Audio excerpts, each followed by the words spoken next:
Olá, sejam muito bem-vindos a mais um estudo promovido pelo Centro Espírita Bezerra de Menezes, o Apóstolo do Bem. Se você ainda não é inscrito em nosso canal, inscreva-se. E não esqueça de clicar no sininho de notificações para poder receber um lembrete todas as vezes que um vídeo for lançado. Se puder também, compartilhe este vídeo e todos os demais vídeos com seus amigos e familiares que possam se beneficiar dos estudos que têm sido feitos pela casa. Muito obrigado e que Jesus abençoe a todos. Caríssimas irmãs, caríssimos irmãos, dando prosseguimento às palestras virtuais do Centro Espírita Bezerra de Menezes, o Apóstolo do Bem, hoje vamos estudar o tema de 10 leprosos, só um voltou, que se refere à passagem evangélica que se encontra contida no Evangelho de Lucas, capítulo 17, versículos 11 a 19, sobre a cura dos 10 leprosos. Primeiro façamos a nossa prece. Jesus, Divino Amigo, Mestre Senhor, ao realizarmos mais um estudo sobre o Teu Evangelho de amor, nós rogamos ao Mestre querido, ajuda-nos a compreendermos de forma mais profunda e ampla as Tuas lições, em especial a passagem que vamos hoje estudar, para que consigamos, Senhor Jesus, nos esforçarmos em modificarmos a nós mesmos e aplicar o Teu Evangelho à nossa própria conduta no dia a dia. Que a Tua paz, que o Teu amor envolva a todos agora e sempre. Que assim seja.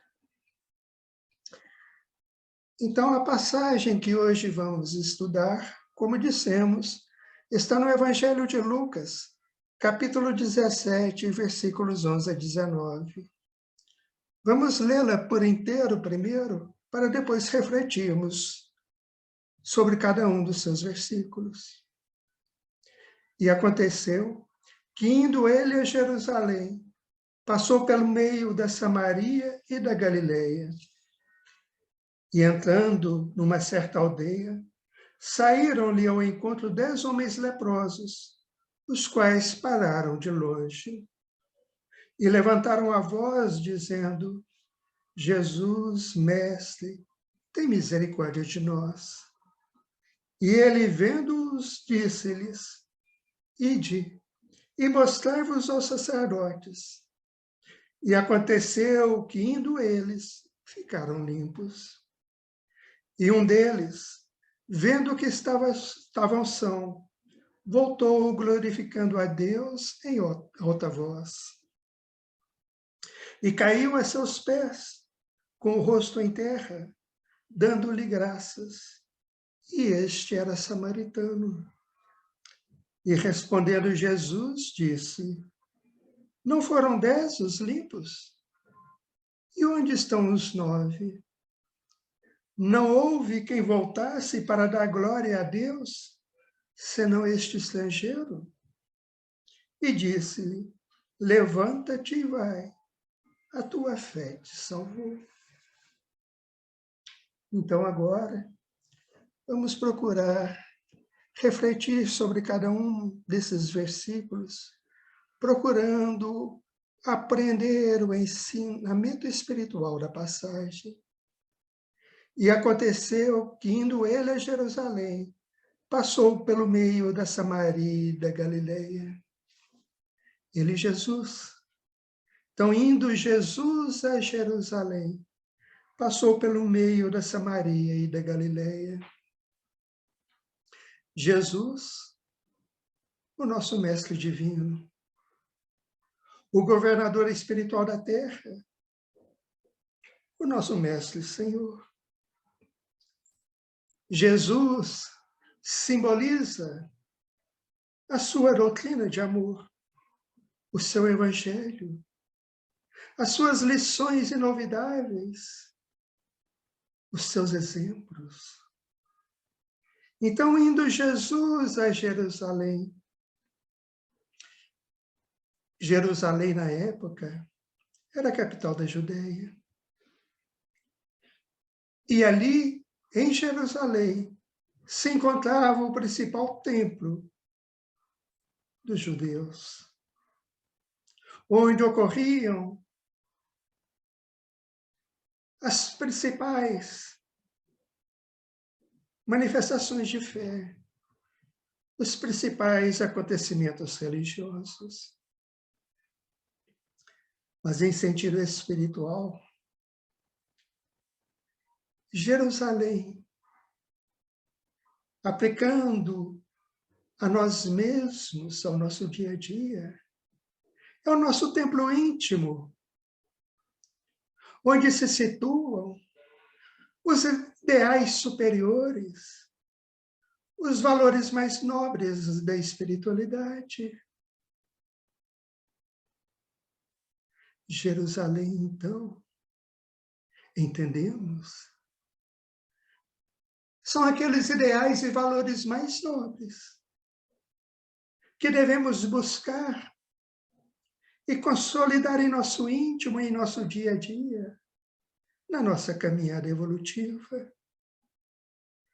Então, Jesus ia a Jerusalém.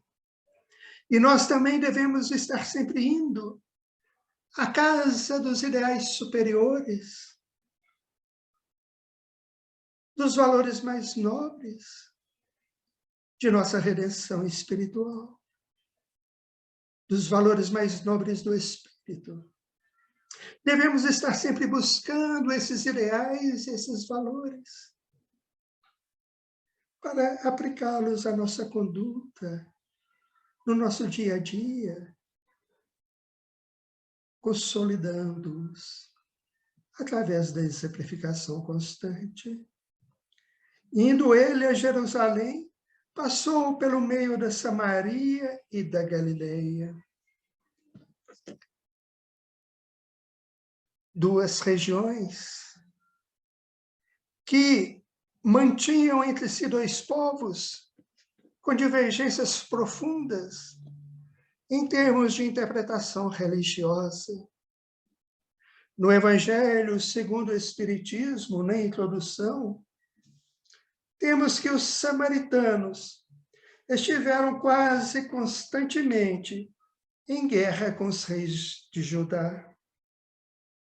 A versão profunda, datando da época da separação, perpetuou-se entre os dois povos, que evitavam todas as relações recíprocas.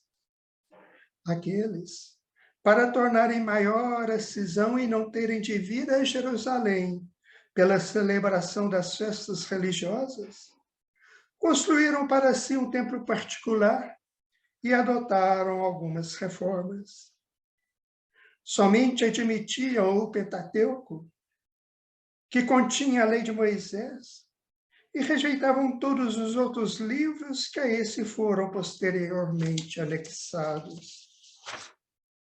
Para os judeus ortodoxos, eles eram heréticos e, portanto, desprezados, anatematizados e perseguidos. O antagonismo das duas nações tinha, pois, por fundamento único a divergência das opiniões religiosas, se bem fosse mesmo a origem das crenças de uma e outra. Então, nós vemos aí a antipatia, a aversão profunda existente entre esses dois povos, da Samaria e da Judeia. E os judeus ortodoxos, quando iam da Galileia para Jerusalém, buscavam caminhos outros que não passassem pela Samaria, devido a essa aversão profunda entre esses dois povos. E ainda hoje, nós vemos no mundo, muitas vezes, as antipatias, as aversões religiosas entre seitas, doutrinas, religiões organizadas. Já melhorou bastante, mas ainda no mundo, em muitos lugares, essa aversão, essa hostilidade, essa antipatia entre seitas e religiões organizadas. Não deveria ser assim, porque Deus é o único, é o Pai de todos nós. Jesus é o nosso Mestre, Senhor. Mas Jesus, indo a Jerusalém, passou pelo meio da Samaria e da Galileia, como a nos mostrar a necessidade da harmonização entre os povos, entre as religiões, da construção do clima de entendimento, de solidariedade e fraternidade entre todos. Jesus, na exemplificação da sua doutrina de amor, não poderia agir de forma diversa, senão unindo, pacificando, compreendendo, tolerando, apoiando e amando e exemplificando. Samaria e Galileia, trazendo para os nossos dias, para a nossa intimidade. Nós entendemos que Galileia, antes, é bom lembrar, naquela época, era formada por pequenas aldeias, pequenos povoados, de pessoas simples, confiantes em Deus, de pescadores, agricultores. E a Samaria, simbolizando essa hostilidade na interpretação dos ensinos sagrados. E assim, trazendo para o nosso íntimo, nós entendemos que é preciso passar também em nosso íntimo pelo meio da Samaria e da Galileia para atingirmos a Jerusalém íntima do altar superior. É preciso harmonizar, é preciso trabalhar os nossos valores, as nossas dificuldades, os nossos conflitos, as nossas enfermidades morais, buscando o ideal maior da Jerusalém superior para criar, para construir em nosso íntimo a harmonia, a serenidade necessárias para a compreensão do Evangelho do Cristo e para a consolidação das virtudes. Dessa forma, entendemos que passar pelo meio da Galileia e da Samaria simboliza para nós essa harmonização íntima, pela necessidade de trabalhar os nossos valores, buscando o Evangelho para corrigir as nossas tendências negativas, as nossas imperfeições, para vivenciar o Evangelho e as lições do Cristo, construindo esse ambiente íntimo de serenidade, de equilíbrio e de harmonia, para assim conseguirmos compreender em plenitude os ensinamentos do Cristo e aplicá-los à nossa própria conduta e vivenciá-los em todas as circunstâncias de nossa vida. Então, entendemos que Samaria e Galileia representam as etapas a serem vencidas e trabalhadas para a construção da harmonia íntima e consolidação das virtudes. E entrando numa certa aldeia, saíram-lhe ao encontro 10 homens leprosos, os quais pararam de longe. E entrando numa certa aldeia, Jesus entrando numa certa aldeia, Jesus, na sua vida aqui na terra, na sua encarnação, estava constantemente entrando em diversas aldeias para levar o ensinamento superior, para consolar, para socorrer os aflitos, os enfermos, para testemunhar a sua doutrina de amor. E Jesus está sempre entrando em nossa aldeia íntima, quando buscamos pelo estudo, pela reflexão. Jesus sempre bate à porta de nosso coração, da nossa aldeia íntima, e é preciso que as portas de nosso coração estejam abertas a Ele. Certa aldeia, então simbolizando a aldeia íntima do que somos, do que já conquistamos e do que ainda precisamos trabalhar em nós. A aldeia também representa, simboliza pequenos povoados, onde vivem números pequenos de pessoas, e assim pode também simbolizar as vinculações que temos, mais próximas, mais restritas, do nosso grupo íntimo, seja no nosso trabalho, no nosso lar, na nossa profissão, onde quer que estejamos. Pode representar, então, as vinculações afetivas, que necessitam ser trabalhadas, renovadas, aparadas às arestas.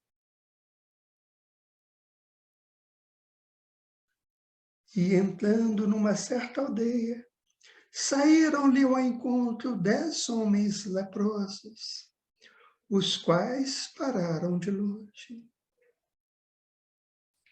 Naquela época, os leprosos eram banidos e expulsos da vida em sociedade.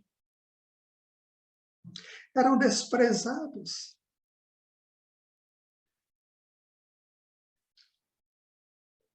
Eram expulsos das cidades.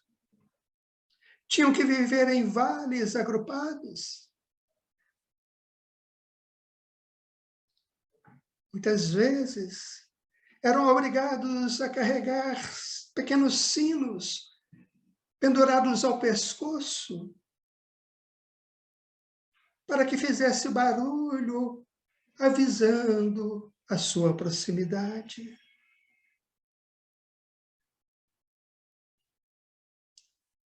Eram temidos, as pessoas temiam o contágio da lepra.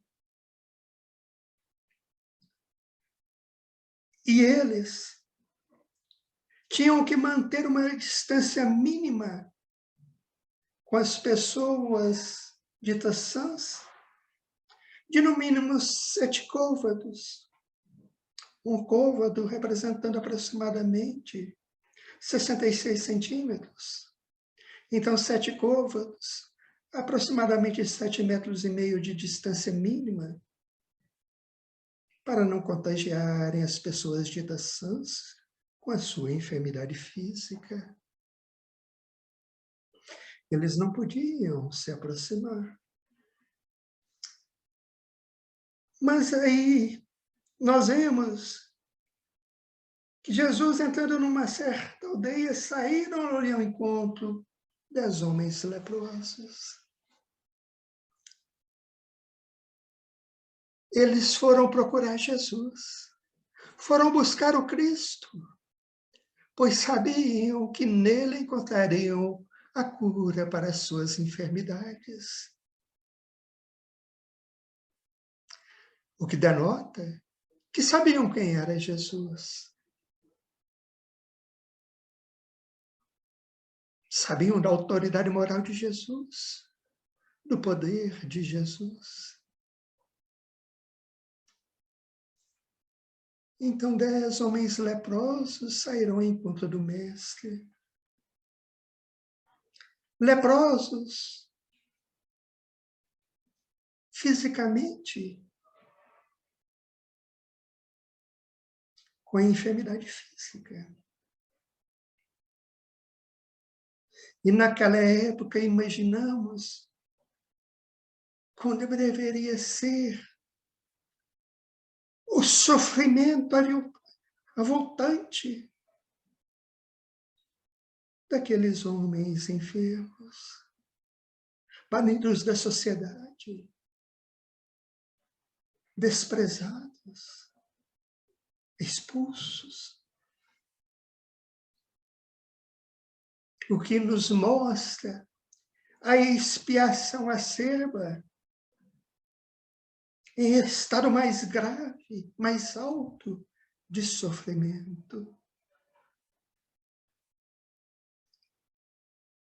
Mas aí eram 10 homens leprosos com a lepra física. Mas aí perguntamos, e a lepra moral? As enfermidades da alma?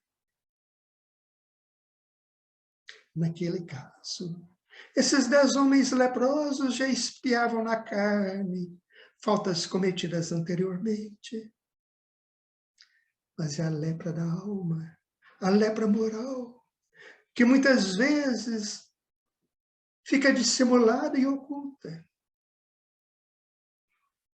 mas que um dia também terá que ser expungida através da expiação mais dolorosa.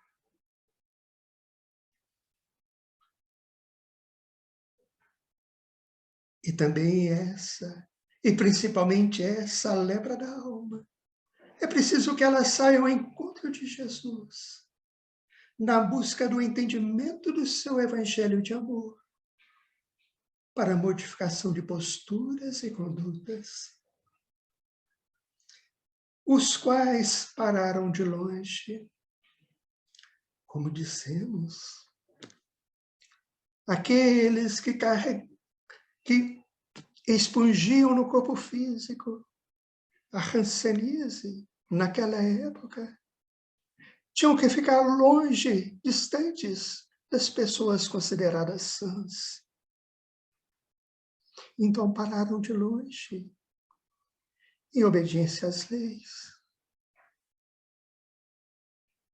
Mas parar de longe também simboliza, segundo entendemos, atitude de respeito, de humildade.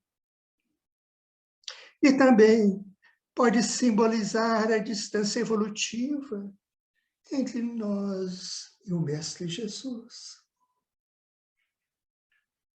Porque nós, que vivemos num planeta de provas e expiações, cumprindo aqui a nossa escalada evolutiva, ainda estamos muito distantes em termos evolutivos de Jesus. E aqueles homens, quantos sacrifícios, quantos impedimentos, quantos obstáculos e desafios devem ter enfrentado e vencido para ir ao encontro do Mestre. E assim, em termos espirituais, é preciso também esse esforço íntimo de vencer os obstáculos, os impedimentos das nossas imperfeições, dos nossos vícios, das nossas paixões. E saímos ao encontro do Mestre, buscando o lenitivo real para as nossas dores e a cura real para o nosso espírito. E levantaram a voz dizendo: Jesus, Mestre, tem misericórdia de nós. E aqueles 10 leprosos levantaram a voz dizendo: Jesus, Mestre, tem misericórdia de nós. Levantaram a voz, não em termos de sonoridade física, mas entendemos que, acima de tudo, levantar a voz em termos de sintonia e de vibração. Porque para sairmos ao encontro do Mestre, compreendendo, estudando e aplicando a nós mesmos os ensinamentos do Cristo, é preciso, é indispensável que também nós levantemos a voz no sentido de sair da ociosidade, da comodidade do terra-terra e levantar a nossa sintonia mental dos sentimentos e pensamentos, as nossas vibrações, para conseguirmos abrir as comportas da nossa mente e do nosso coração por um entendimento mais amplo e profundo do Evangelho de Jesus.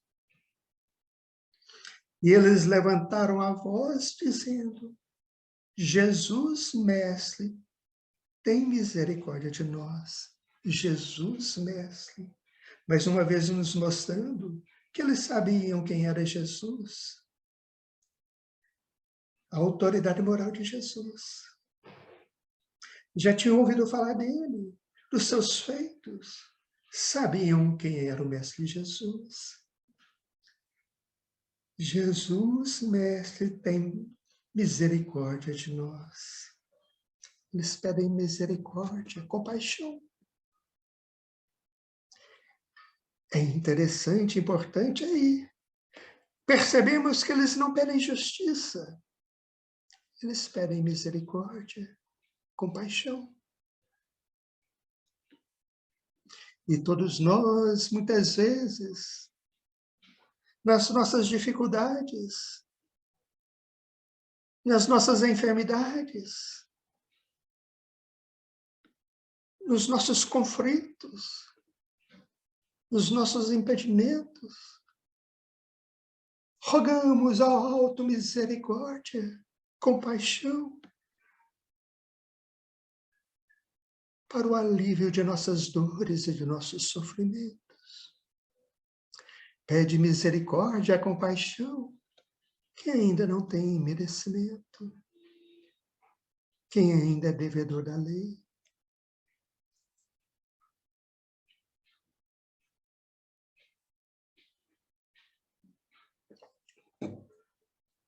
E ele, vendo-os, disse-lhes: Ide e mostrai-vos aos sacerdotes. E aconteceu que, indo eles, ficaram limpos. Ele, Jesus, vendo-os leprosos. Aí é preciso ressaltar que a visão de Jesus é a visão em profundidade. Jesus conhece cada uma das suas ovelhas, conhece a cada um de nós profundamente. Conhece as nossas imperfeições, as nossas dificuldades, os nossos valores. Sabe do que necessitamos realmente em termos de evolução. A visão de Jesus é a visão em profundidade que vai no âmago do Espírito. E ele, vendo-os, disse-lhes: Jesus nunca deixa ninguém sem resposta. Toda vez que o procuramos com sinceridade, ele nos atende e nos responde. Às vezes não como gostaríamos, por causa das nossas imperfeições, mas nos atende conforme as nossas reais necessidades do Espírito. Disse-lhes: Ide e mostrai-vos aos sacerdotes. E aconteceu que, indo eles, ficaram limpos. Ide e mostrai-vos aos sacerdotes. 2 verbos no imperativo, indicando necessidade. Ide, caminhai, movimentai-vos, fazei por onde? esforçai-vos. Jesus não os coroou de imediato com a ação magnética, mas disse: ide e mostrai-vos aos sacerdotes.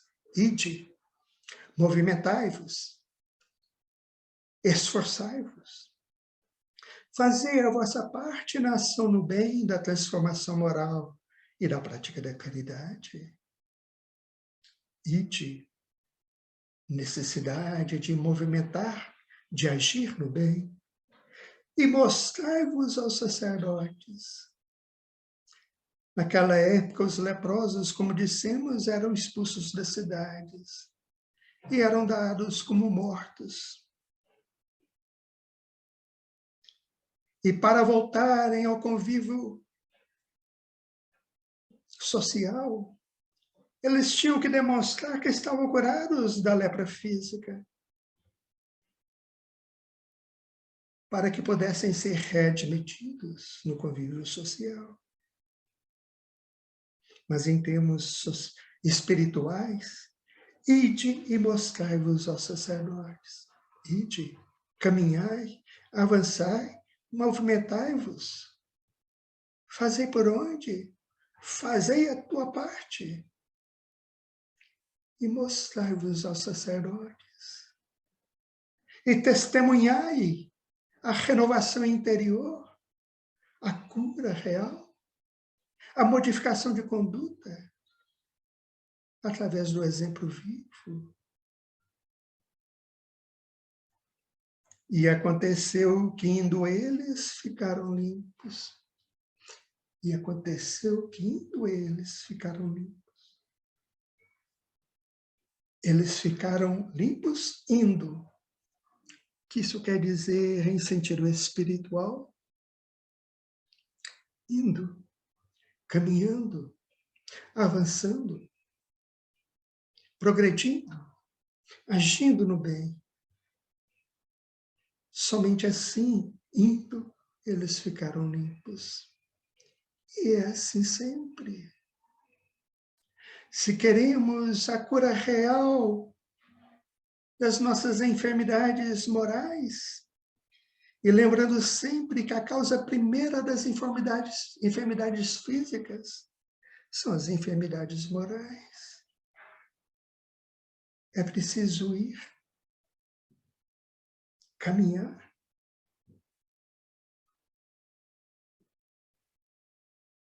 avançar no caminho do bem, modificando a conduta, as posturas, transformando os sentimentos e pensamentos, transformação moral e ação no bem. E aconteceu que, indo eles, ficaram limpos. Foram se limpando à medida que se desvencilhavam das imperfeições, das causas das enfermidades, da inferioridade moral. E é assim que acontecerá conosco sempre, em termos espirituais. A limpeza de nossas impurezas íntimas só se dá e se dará à medida que formos caminhando e modificando-nos no bem, e libertando dos erros, dos vícios, das paixões, das tendências negativas, renovando posturas, comportamentos e agindo no bem. E um deles, vendo que estava são, voltou glorificando a Deus em alta voz. Um deles, vendo que estava são, voltou glorificando a Deus em alta voz.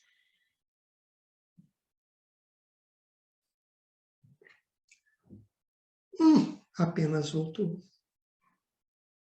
10 foram curados, foram beneficiados, mas apenas um voltou.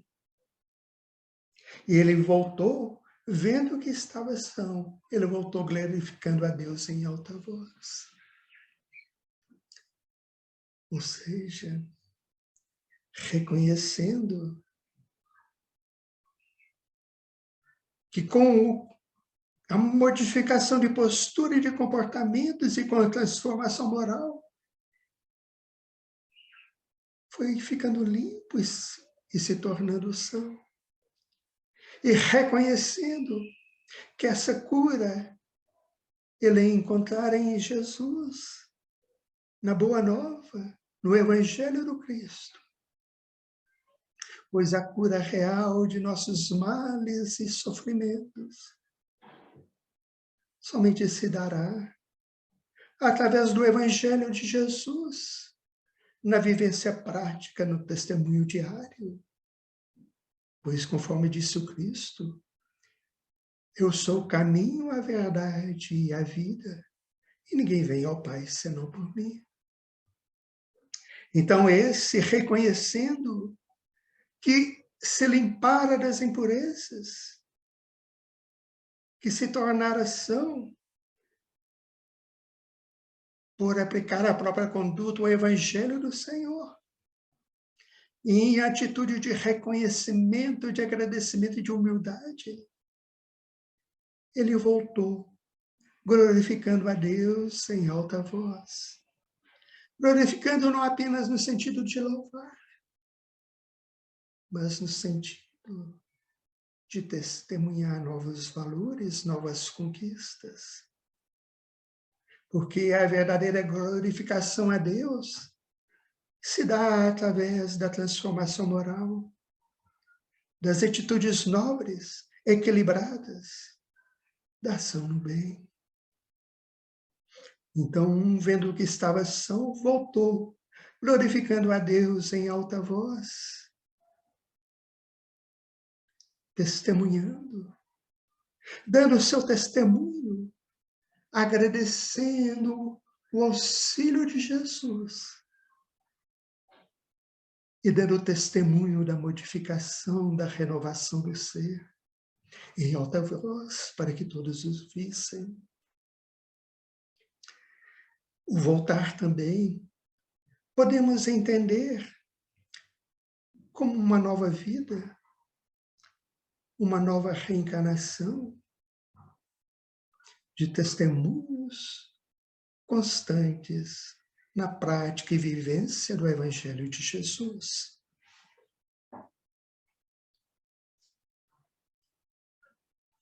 E caiu a seus pés com o rosto em terra, dando-lhe graças, e este era samaritano, e caiu a seus pés. Ele caiu aos pés de Jesus. Mas em termos espirituais, se Jesus simboliza o seu evangelho de amor, cair aos pés de Jesus é se entregar aos ensinamentos, à doutrina de amor de Jesus, vivenciando-a. Cair aos pés de Jesus, alicerçar a própria conduta e a própria vida no cumprimento das lições sublimes do Evangelho do Cristo. E caiu a seus pés com o rosto em terra. Ora, a terra é onde nós damos o testemunho. A terra é o nosso hospital escola, onde aprendemos, onde nos curamos e aprendemos e nos tratamos espiritualmente para a redenção de nossa alma.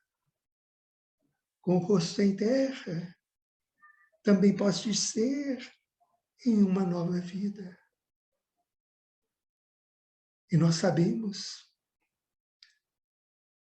que após a subida do aprendizado, do esclarecimento, é sempre necessário descer para a vivência prática. Só assim consolidamos as virtudes, dando-lhe graças. E este era samaritano. Que interessante. Eram 10 leprosos. Todos foram beneficiados com a cura física. Mas o único que voltou era o estrangeiro, o samaritano, tido como de má vida.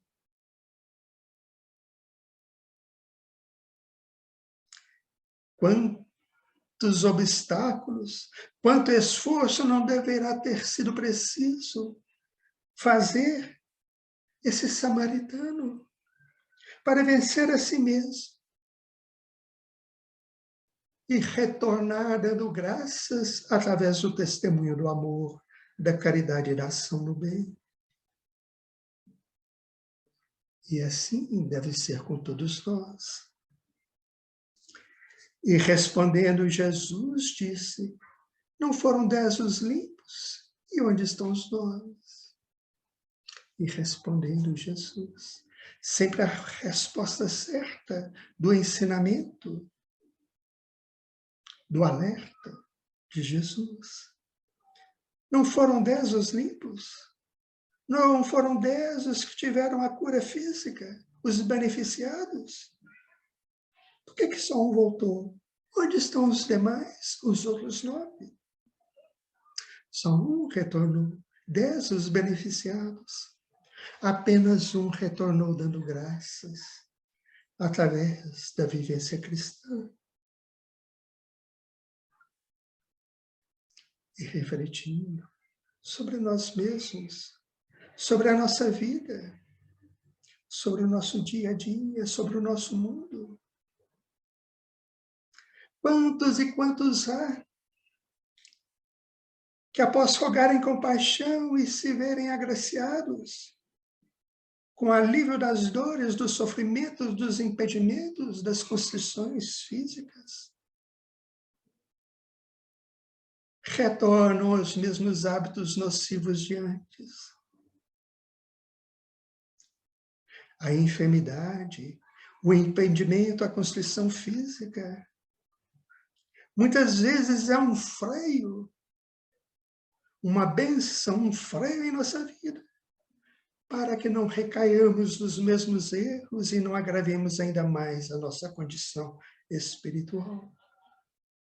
Mas quantos, após receberem o benefício da cura, do alívio, das dores, dos sofrimentos, dos impedimentos, voltam a cometer os mesmos atos infelizes de antes, contraindo novas dívidas e novas enfermidades físicas.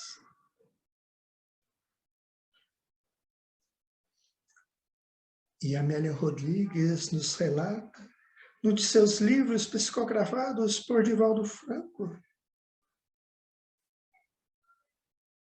que os outros 9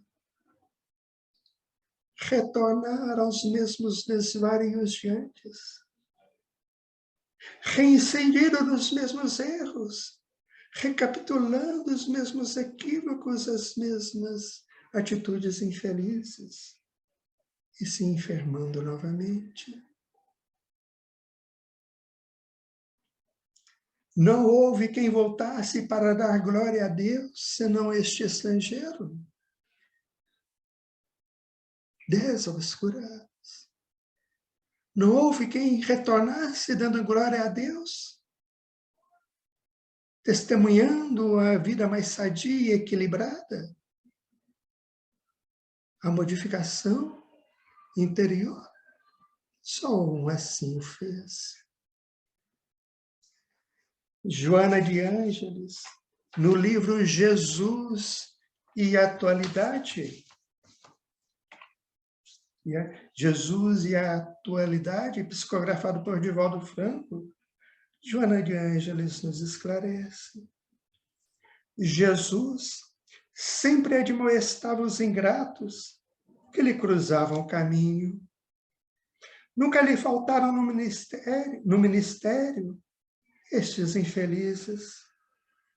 No admirável fenômeno de cura orgânica dos 10 leprosos, patenteiam-se a ingratidão dos beneficiados e a interrogação do mestre diante daquele que havia retornado para agradecer. Onde estão os outros? Não foram 10 os curados? 9 se haviam ido, apressados, para o gozo e a algaravia, recuperados por fora, sem liberação da doença interna, que desapareceria somente a partir do momento em que fossem agradecer, modificando-se psicológica e moralmente. Prossegue Joana de Ângeles. Na tragédia do Calvário, não se encontrava presente nenhum dos que foram beneficiados pelas suas mãos, e estes haviam sido muitos. Ele iluminara olhos apagados, abrira ouvidos moucos, ofertara som aos lábios silenciosos, equilíbrio a mentes desvaradas, movimentos a membros mortos, vida a catalépticos, recuperação orgânica a portadores de males inumeráveis. E, no entanto, ficou esquecido por todos eles. Não obstante o bem que receberam, fugindo do reconhecimento, os ingratos viram-se diante de si mesmos, das consciências molestadas pelos remorsos, tornando a enfermar e morrendo, pois que deste fenômeno biológico ninguém escapa. E Amélia Rodrigues, no livro A Mensagem do Amor Imortal, psicografado por Divaldo Franco, nos diz no capítulo 4.